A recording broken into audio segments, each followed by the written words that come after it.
জিজ্ঞেস কর রিসোর্টটা কেমন হলো। রিসোর্টটা কেমন হয়েছে?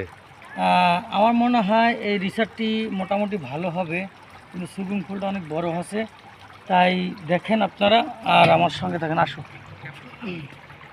সুইমিং পুলটা একটু বড় আছে, মোটামুটি অতটা বড় না, কিন্তু খেলার মাঠটা একটু ছোট। সিস্টেম করা যাবে দুই পাশে দুইটা খেলার।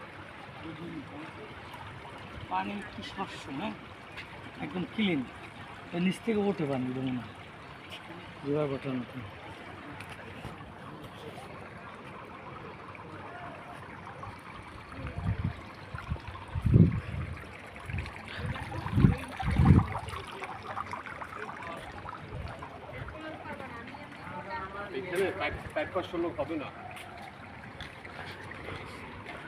হোক না হোক এটা পরে দেখা যাইব।